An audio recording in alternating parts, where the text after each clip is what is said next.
কেউ বা জন্মগ্রহণ করে সোনার চামচ মুখে দিয়ে, আবার কেউ বা ভাগ্যের নির্মম পরিহাসে দরিদ্রতার মধ্য দিয়ে বা দরিদ্র সংসারে তাকে জন্মগ্রহণ করতে হয়। এমনই নিয়ম সমাজে।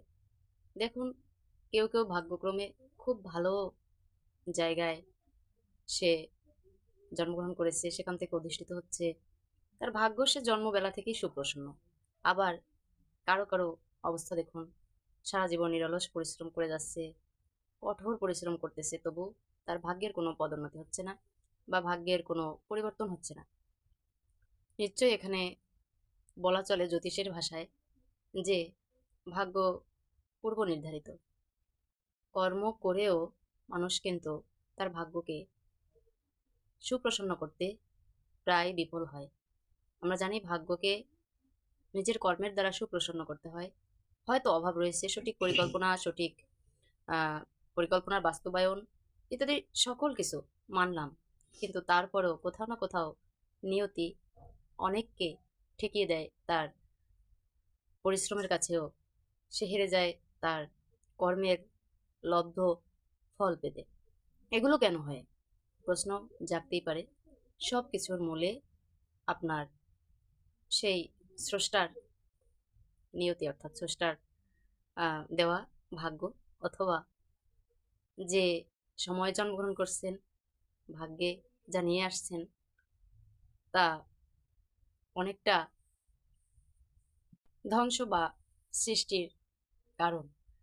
এ সকল তত্ত্ব আপনার ভাগ্যচকে, জন্ম কুষ্ঠিতে বা জন্ম লগ্নতে দেখা যাবে, সুস্পষ্ট হয়ে থাকে, যেটি নির্বাচন করে বা বিচার করে থাকে একজন জ্যোতিষী বা জ্যোতিষ। তো যাই হোক, আপনি হয়তো আপনাকে কোনো অদৃশ্য শক্তি বা অদৃশ্য কোনো অশুভ শক্তি যা আপনাকে ব্যাঘাতগ্রস্ত করছে আপনার ভাগ্যকে প্রসন্ন করতে, অথবা বিভিন্ন বিষয়। শুধু যে ভাগ্য বাধাগ্রস্ত হয় মানুষের ব্যাপারটা এমন নয়। মানুষের ভাগ্যের পাশাপাশি দেখুন, কত মানুষের বয়স হয়ে যাচ্ছে, বিবাহ হচ্ছে না, বা কেউ বিবাহ করছে সুখী দাম্পত্য পাচ্ছে না। বা দেখুন, অনেক শিক্ষার্থী পড়াশোনা করেও পড়াশোনা লব্ধ তার যে প্রাপ্তি সেটি সে পাচ্ছে না। হয়তো তার যোগ্যতা অনুসারে সঠিক কর্ম পাচ্ছে না, সঠিক চাকরি পাচ্ছে না। দেখা যায় কেউ বা লক্ষ লক্ষ টাকা ইনভেস্ট করে একটি ব্যবসা শুরু করলেন, দুদিন পরে বা কয়েক বছর পরে দেখা যাচ্ছে আপনার ব্যবসায় কোনো লাভ হচ্ছে না। ঋণ গ্রস্ততায় আরো দিন দিন তলিয়ে যাচ্ছেন। কেন হয় এগুলো? প্রশ্ন জাগে না? অবশ্যই প্রশ্ন জাগে। আর এই সমস্ত সকল কিছুর প্রশ্নের উত্তর আপনি সঠিক জ্যোতিষীর কাছেই পাবেন, যদি জ্যোতিষ সঠিক হয়। এখন একটি বিষয় থেকেই যায়, আপনি সঠিক জ্যোতিষ বা জ্যোতিষী পাবেন কিনা, আপনি সঠিক জায়গায় নক করতে পারবেন কিনা। আপনাকে অবশ্যই সঠিক জায়গায় নক করতে হবে।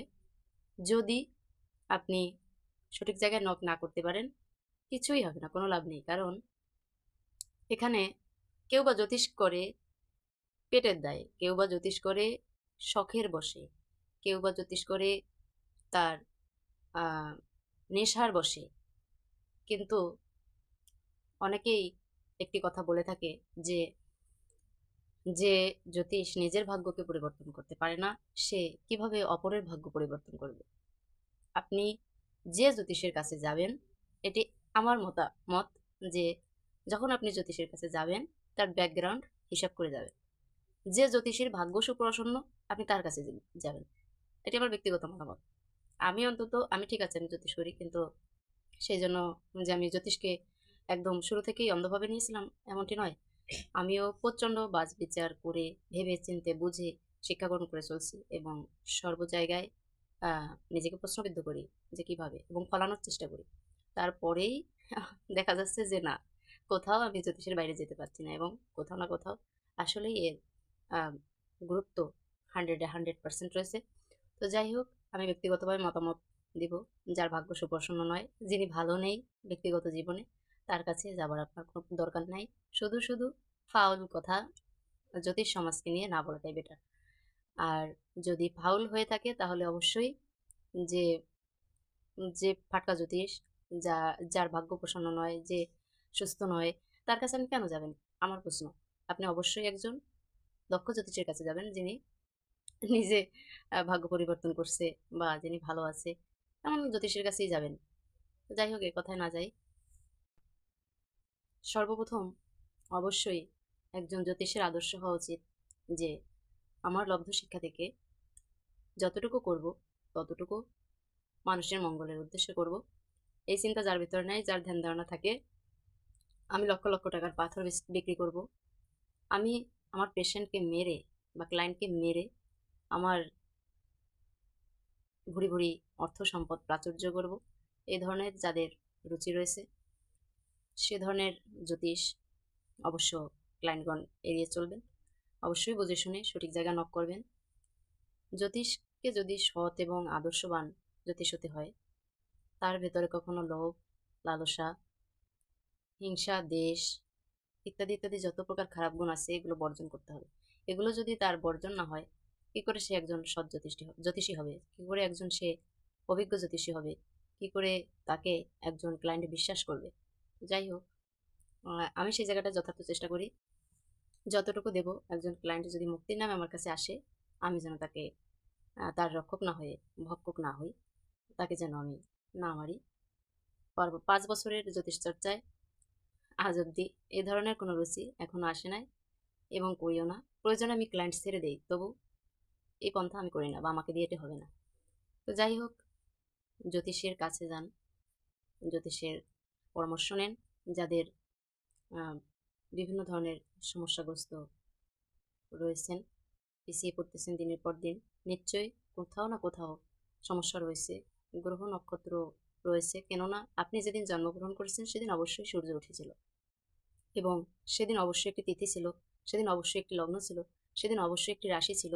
সেই সময় সেদিন অবশ্যই ডিগ্রিগত বিভাগে যেমন ডিগ্রিগত হেরফের রয়েছে, তখন ডিগ্রিগত একটা হেরফের ছিল।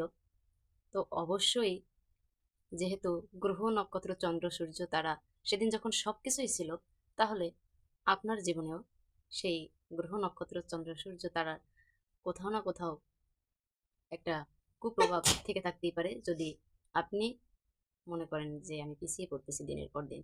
তবে অবশ্যই একজন সৎ জ্যোতিষের পরামর্শ গ্রহণ করুন এবং সুন্দর জীবনযাপন করুন, এটাই কামনা।